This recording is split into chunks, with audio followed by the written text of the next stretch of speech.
What's up, everyone? New World Economics here, and today I have another reaction video for you. This one is based on a YouTube video put out by Caspian Report. Honestly, I love Caspian Report. I've been watching it for years. It's one of the channels that basically got me influenced into doing this in the first place. Of course, there's many things that they say that, I'm not exactly sure if I agree with, and I'm sure there's many things that he says that you wouldn't necessarily agree with, but we're going to break down his most recent video that he's put out. This one is titled, Why Russia Cannot Become a Democracy. I love the title. This is actually a topic I've been wanting to talk about and discuss before. After watching the video, he's done it way better than I can. I think, basically I can elaborate a little more on what he's saying, but Russia's had a long history. A lot of it has to do with geography. Really, a lot of the countries that have existed in the space that Russia has existed have all been authoritarian, and they've all been really into abusive or authoritarian secret police to hold the countries together. So he gets, that's a terrible explanation. He dives pretty deep into it, and I can, elaborate on a few other things. Without further ado, here is the video.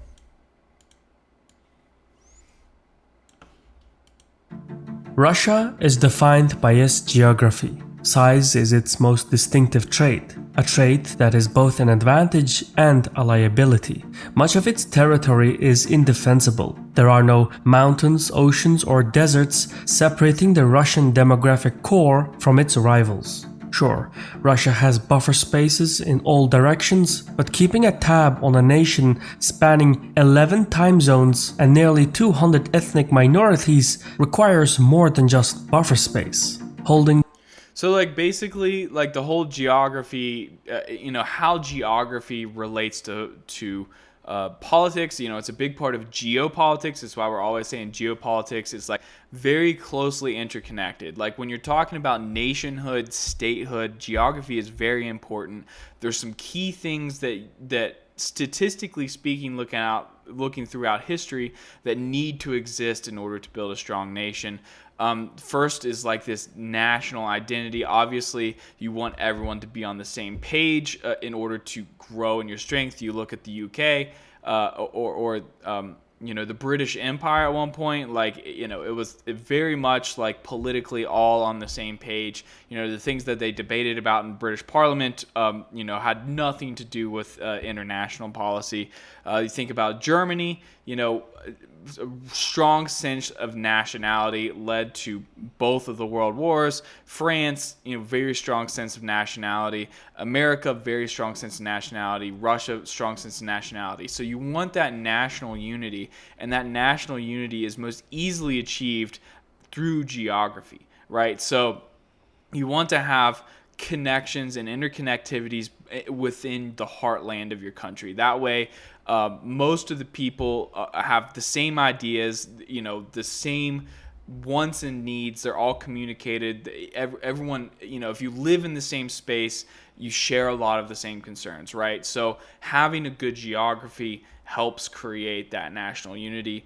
Thinking about America, for example, America has one of the strongest geographies in the world. America has an interconnected water network, one of the largest in the world, actually the largest in the world, bigger than any other combined. This means that the American heartland is very connected to itself. It has these natural transportation routes. If you live in Chicago, you can take a boat to New Orleans. If you live in Minnesota, you can take a boat to New Orleans. You can sail from Morgantown, West Virginia, down the river to New Orleans. The whole country is interconnected by the Mississippi River system. Might not seem like a big deal now, but when the country was first developing and growing, and when it was in its adolescence, water transportation was a big thing. There weren't roads everywhere. There weren't rail everywhere.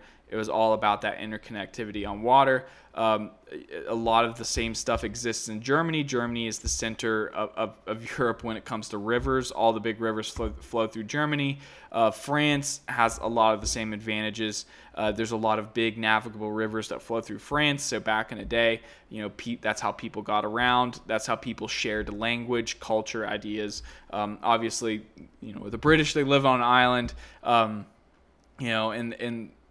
I guess that's kind of a special one because they still don't all get along, even to this day with the Scots and the Irish and everything. But, Russia is at a severe disadvantage here because while the Russian heartland, like I just showed, is very interconnected via the Volga river system and its tributaries, the rest of Russia is not.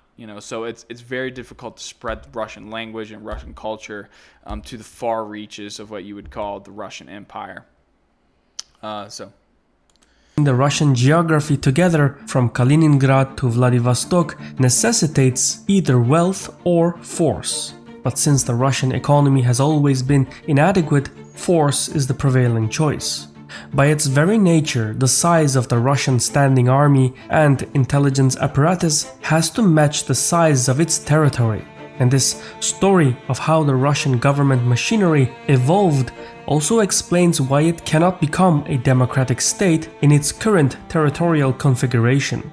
So talking about what he's saying there with control, like we've talked about, just saying the river system through America, or even if you look at, say, Egypt, one of the first nations that was able to consolidate and form in written history, I guess you would say. They used the Nile River. They used the river not only to spread culture and language, but also to keep control of the various regions, to suppress the different regions.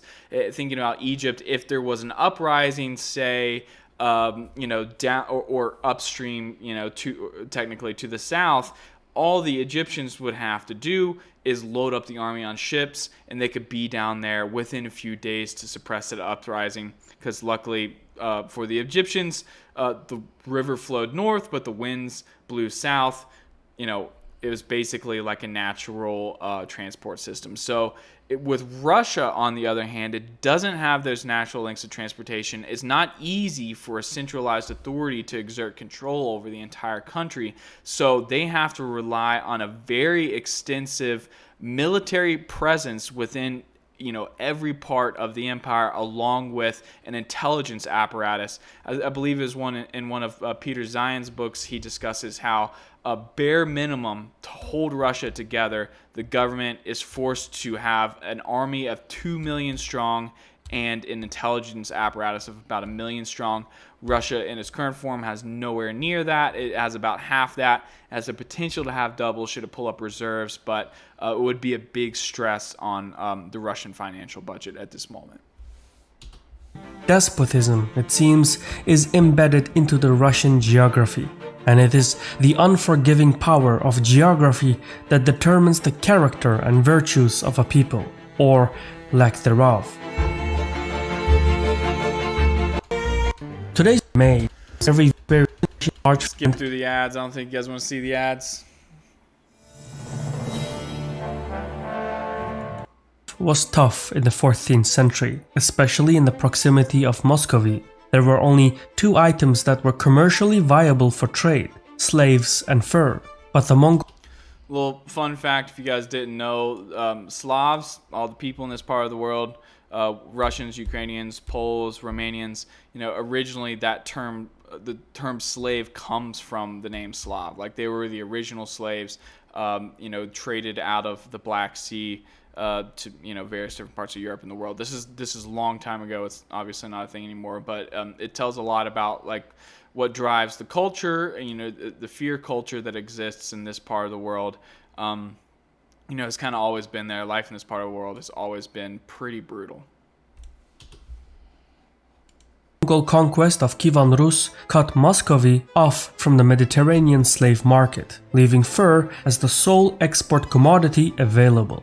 So, to dominate the fur trade, Muscovy expanded north. But these expansions were not hostile takeovers. Rather, the Muscovites lobbied their envoys into the courts of the neighboring provinces, forming coalition offices that were later diplomatically annexed. It was a soft power policy that took well over a century to take shape. Slowly but assuredly, the medieval cities of Pskov, Novgorod, Smolensk, Vyazma, Rzhev, Mazaisk, Tver, Love how he does this Kolomna, map. Ryazan, Murom, This is- Rostov, this is Vladimir, goals for Yaroslavl, making Nizhny maps like Novgorod, this. Vologda, Galich, Vyatka, Ustyuk, and Solikamsk all fell in line. Maps, old and new alike, do this soft power expansion no justice, because the homogeneous colors imply a homogeneous domain with standardized regulations. But medieval kingdoms were more like conglomerates of diverse territories, and that's what Muscovy was. In 1480, after integrating the last nearby Slavic realms, Muscovy turned its focus on the fertile lands to the south, which was ruled by the Golden Horde. Fur was a valuable commodity, but to grow in size and strength to seal Muscovy as a powerhouse, agriculture was needed. Slavic farmers needed to settle in the fertile farmlands south of the Oka River. Definitely one of the keys To for a accomplish successful that, nation. Muscovy needed to oust the Golden Horde. After back and forth hostilities, the Golden Horde fell to infighting. Several new kingdoms emerged in its place, including Kazan, Astrakhan, Crimea, and Sibir. Muscovite envoys acted quickly and lobbied into the courts of the Tatar kingdoms. Over the next decades, the Muscovites gained influence within the Tatar courts. Muscovy slowly eroded their sovereign powers, appointed regents and magistrates, and chipped away at their strategic defenses, until finally deciding to abolish their self-rule and massacre the civilian populations. By conquering the Tatar kingdom of Kazan in 1552, Muscovy transformed into a fully fledged empire, along with all its responsibilities. Kazan was situated near the confluence of the Volga and Kama rivers. So by controlling Kazan, Muscovy was able to expand down the Volga River towards the Black Sea and the Caspian Sea, and up the Kama River to the Ural Mountains.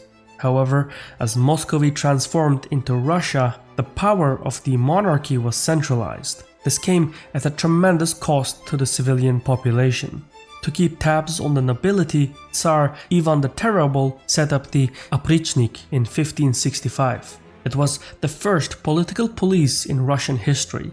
Ivan used the notorious Oprichnik to undermine the influence of the nobility and control the newly emerging trading routes going through Kazan. Anyone or any house that posed even a remote threat was eliminated swiftly and completely.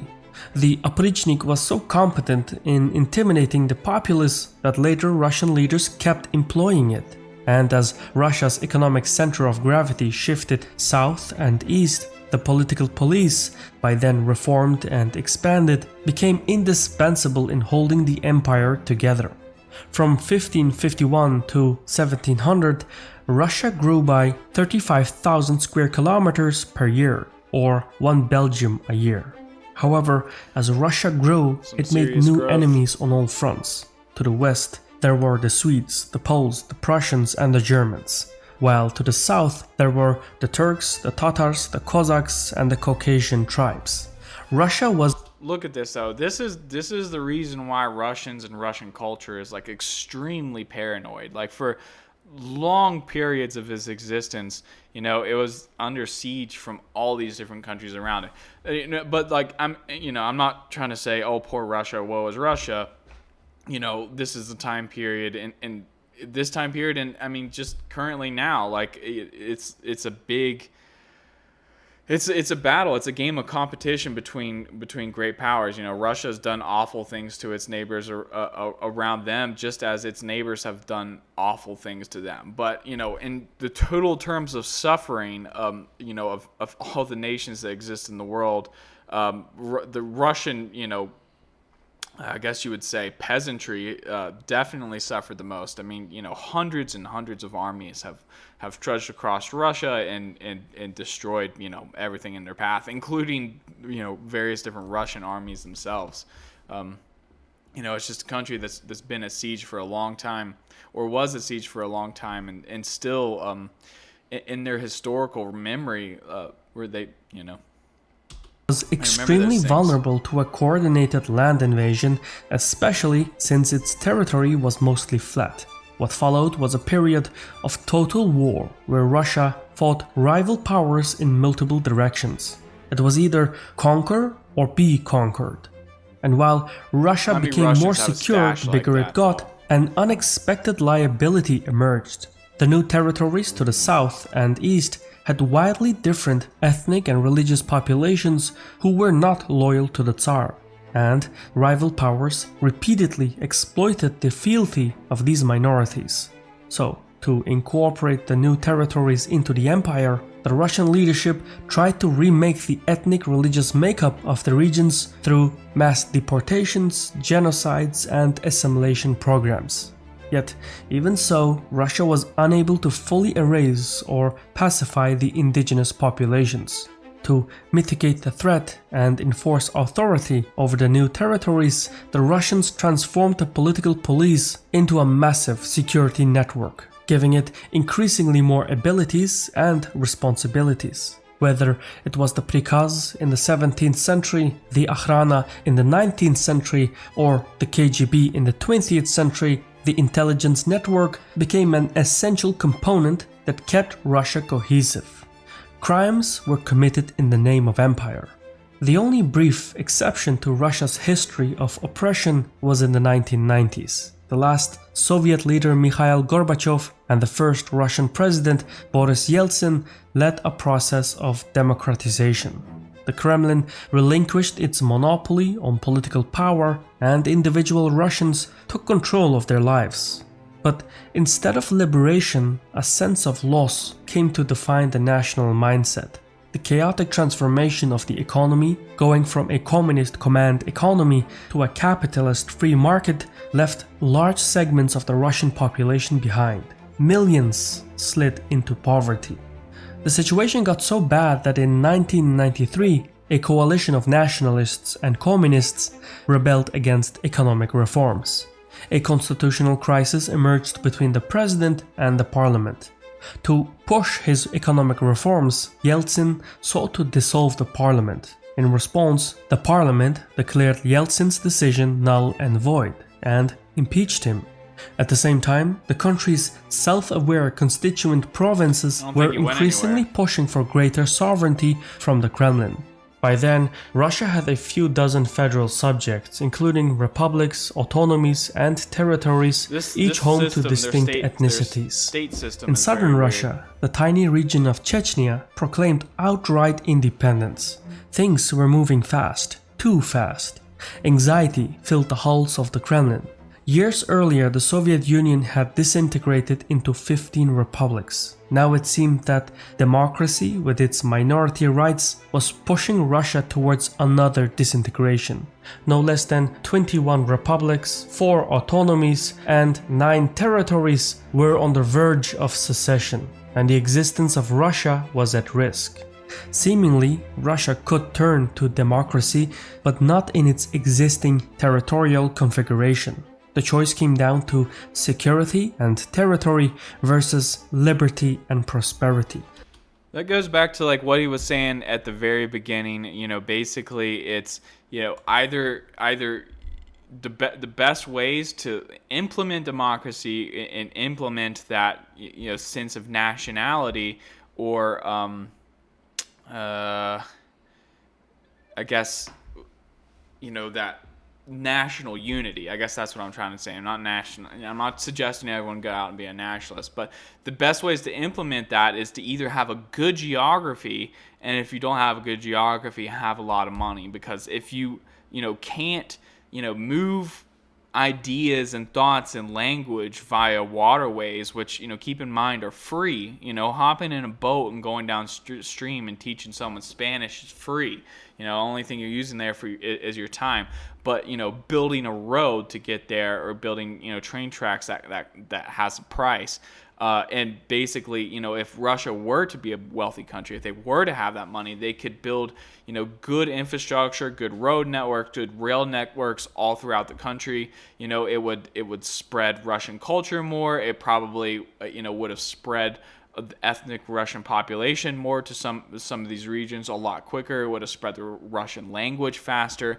And then if you're looking at a Russia that's been virtually. I'm not exactly sure what the word is, but like not like cultural genocide, but like if they've washed out all these cultures over like the 16, 17, 1800s, just like all these other countries did, just like America did, as evil as some of these acts were in the past, and I'm not saying like in some cases, some historically, some of these countries have just killed minorities that were in their way. But like, say, there's a big case recently in Canada where they're talking about how they set up these schools or these church schools that re-educated Indians or Native Americans and stuff, and that's a form of cultural genocide, right? So like that was very popular back in the day. A lot of countries did that, and it's helped to create this system that we have now of all these different nations. Like, in America, people feel American. In France, people are French. In Russia, they feel Russian. Well, like when it comes to all these different countries, Russia has that weakest sense of nationality and national unity because it's a poor country that has, terrible control over these far-reaching regions. And they end up spending a lot of resources on trying to rein those regions in, trying to prevent them from splitting off. And oftentimes, the way they do that is pretty brutal. It's through these intelligence agencies spying on their own people.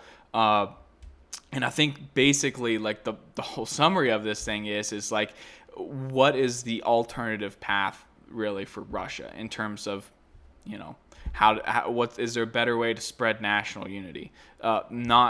Not a known better way, like in the West, like we'd like to think that like, oh, like people just believe in democracy and they believe in the American values and American dreams. Like when it comes right down to it, like you're seeing a lot of these different cultures inside of America and idea groups or various different things, they're all starting to fight now and not get along. So really, these ideas, like if you're trying to base a culture off ideas, that's not truly how it works. It really works by people talking to each other and coming to common ground. And that was best done back in the day through these, natural connections between different cities, different regions, and different peoples, which, arguably in America don't really exist because everyone lives their life online and in echo chambers and stuff. So, Russia it is dealing with a big problem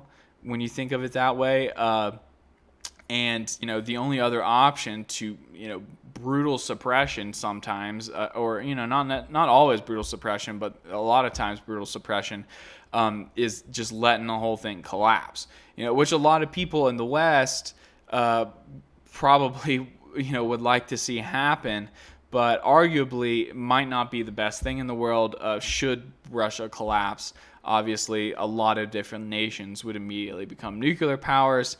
None of these nations would really have any sense of security. Like if you're looking at the Russian heartland there, Moscow, from Moscow to Perm, Yekaterinburg, Novosibirsk, you're going to have a lot of border gore there. You're going to have a lot of different region or countries inside of countries, and ultimately it's going to turn into fighting and violence, and would probably be much worse for the average person living in Russia than the current situation, which is seen in the West as very oppressive. So I want to be clear. I am obviously a big proponent of democracy, but a lot of people see democracy as an absolute, like the purest form of government. The power to the people. All these things are very good, but throughout history, there's some regions that have never adopted democracy, have never really been interested on adopting democracy in a mass scale, and then the few times they've attempted to, it didn't work at all. Like Russia, throughout its entire history, went through basically a 10 to 15 year period where they were given democracy and capitalism a try, and the state was looted, the economy completely crashed, the average Russian became very poor, very broke. And you're talking about a lot of middle-class people that lived in Russia during the Soviet Union, scientists, professors, teachers, manufacturing workers, all these jobs, and all the high-tech jobs that did exist in Russia, all the high-tech manufacturing or the value-added manufacturing, it's all gone. Like the Russian economy is basically bare skin. They retain some military manufacturing capabilities, and they make some stuff. Obviously, they make some good stuff in Russia, but like not on a large scale like they do in Germany, in China, or America. There's just a limit as far as like skilled workforce goes in Russia. Most of the work is, the bare bones stuff like mining, logging, various different resource extraction, which is not a very high value added task. The Kremlin fell back on its old habits and opted for the former. As such, Yeltsin fortified his executive authority by returning to mass violence as a means of political organization. He shelved the parliament and then ordered the brutal. I'm sorry, I got the screen really big here, but let's go back to that. Fortified his executive authority by returning to mass violence as a means of political organization. He shelved the parliament. Did Boris Yeltsin really shell the Russian Duma? Is that what we're seeing here? It looks like the same building from the beginning. I'll have to look that up. That's very interesting. And then ordered the brutal invasion of Chechnya. Yeltsin then left the situation to his hand. Could you imagine in America if on January 6th, instead of having a riot, Donald Trump shelled the Capitol? Jesus. Successor Putin. Democracy as a political organization was deemed Obviously, too risky, I'm not saying that was so a possibility, Putin invented his own sovereign imagine, democracy. how big of a deal The new that political is. system had all the merits of a democracy, including a bicameral parliament, a supreme court, and a host of political parties. In practice, however, Putin's system allowed the ruling United Russia Party to take on the role that the Communist Party had once played during the Soviet era. Sovereign democracy appealed to the public's imperial nostalgia because it espoused domination over others, just as historic Russian philosophies had. Haunted by post-imperial phantom pains, the Russian leadership, but also nationalists, communists, Eurasianists, conservatives, and even some liberals, believe that Western-style democracy is impossible for Russia. This shared belief is the result of history. To hold the geography from Kaliningrad to Vladivostok necessitates specific responsibilities, as notorious as they are. Despotism is therefore arguably part of Russia's geography. But then again, if Russia is sealed to despotism, let it have democracy, for it gives every person the right to be his own oppressor. I've been your host Shirvan from Yeah, it's a very, very, very interesting video from Caspian Report. Let me know what you guys think. Like, do you think democracy is possible in Russia? Kind of what he gets at the end. Like, there's a system in Russia now that closely resembles democracy. Like, they have elections, they have a parliament. The president is voted for and elected. They have all these different things, but obviously there's arguably some questions to it, like not having a free speech system, a free press system means that even if, and I say I'm not covering like election fraud in Russia. Of course, a lot of people in Russia would claim that Russian elections are rigged and blah blah blah. I don't see any clear evidence of that. Yes, there is a lot of evidence of violence at the polls, of maybe coercion at the polls, ballot stuffing, things like that, but there's not any evidence of specifically where that comes from. Obviously, like there's a lot of assumptions that, like if someone runs into a polling room and starts stuffing some ballots, like in Western media, they're like, look, Putin's cheating on the election. It's like, but this guy has a mask on. How do you know he's not from the the other camp, the other side? What's the guy's name? I can't think of his name right now, but he's in jail. So like, not to talk about that, but like arguably, like Russian media is all geared towards Putin. It's all run by the government. So, like, imagine these elections and stuff in Russia are free and fair. There's not really a chance for any real true opposition to get some wind under them because, the media and stuff's not going to talk about them. It's not going to talk about any good ideas if they have any. And they're, really just not going to allow them to advance forward. I mean, even in the U.S., think about like how important media and information is right now. Like, there is free and fair media. Like, you can choose to go to CNN or MSNBC or Fox News and decide where you get your information from. And then, when it comes to social media, like, there's a slight, and some people think it's a big bias. And I'm honestly, like, I'm one of the people that talks on this the most. Like, I don't like, bias and social media control. But admittedly, compared to the entire information apparatus in the U.S., it's a slight imbalance in favor of, liberal ideas and stuff. And people complain like this is the thing that overturns elections, which it might. Like information is a huge deal, and having a balance of information is a really big deal when it comes to these elections. So if state media is only going to promote Putin and only promote Putin's ideas and stuff, obviously it doesn't matter who's running against him, he's going to win, right? It's all who controls the information in Russia that's going to rule. So you can pretend to have the democratic system, but actually implement the system that throughout Russian history has worked, and that is, the more strongman, centralized control, authoritarian control over Russia and its outlying regions. All right, guys, let me know what you think. Don't forget to like and subscribe, and I'll see you next time.